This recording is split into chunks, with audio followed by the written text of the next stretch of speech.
बचपन, 55 और 95 हर उम्र के लिए यकसा मुफीद, मफाद आम्मा का आलम बरदार।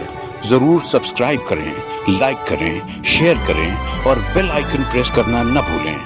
Rabbani the scholar YouTube channel.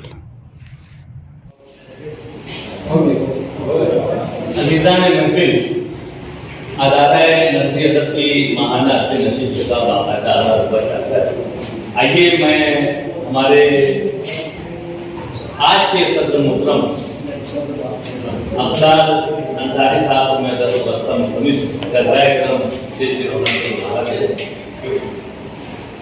हमारे अदारे के सदर मोहतरम आसिफ शाबान साहब को मैं गुजारिश करता हूँ कि आप इस देश की रौनक को संभाला करें।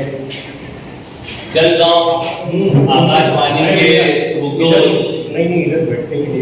ऑफिसर बड़े जावेद अंसारी साहब से मैं गुजारिश करता हूँ कि आप भी इस दिन डॉक्टर इकबाल इमरान नबी सर गुजारिश करता हूँ।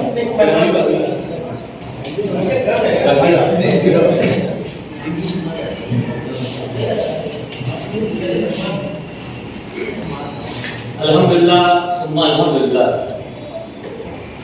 आप तमाम हाज़रीन को ये बताते हुए बड़ी खुशी को मुसर्रत हो रही है कि अखबारात के जरिए से भी, सोशल मीडिया के जरिए से भी आप तक ये खबर पहुंची है कि 206 नशिस्त का ये एक तारीख साज जो लम्हा है उससे हम पेश कर रहे हैं। और यहाँ पर हमारे कुछ चंद तलबा भी यहाँ पर तशरीफ फरमा है, मैं उनका भी इस्तेकबाल करता हूँ आगाज में ही। और ये तो एकदम पहली मरतबा ये क्या नशिस्त होती है क्या नहीं ये देखने के लिए आए हुए हैं। यकीनन ये आइंदा की नशिस्त के लिए आएंगे ऐसी उम्मीद है। आइए तिलावत कलाम इलाही से आज की इस नशिस्त का बाकायदा आगाज करते हैं।